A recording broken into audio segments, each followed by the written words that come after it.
আসসালামু আলাইকুম ওয়া রাহমাতুল্লাহি ওয়া বারাকাতুহু। আমরা ইতিপূর্বে 8টি নবী দোয়া সম্পর্কে আলোচনা করেছি।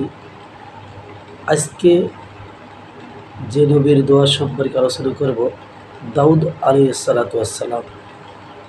মহান রব্বুল আলামিন দাউদ আলাইহিস সালামকে কি দোয়া শিক্ষা দিয়েছিলেন এ বিষয়ে আমরা জানব।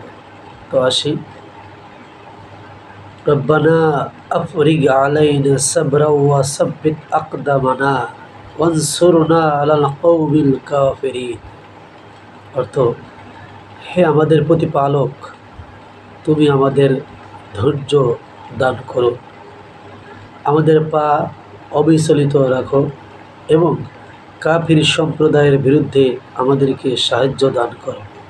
সূরা আল বাকারা আয়াত 250। মহান রব্বুল আলামিন দাউদ আলাইহিস সালামকে এই দোয়া শিক্ষা দিয়েছিলেন। আমরা সকলেই দোয়াটি মুখস্থ করব ইনশাআল্লাহ। আসসালামু আলাইকুম ওয়া রাহমাতুল্লাহ।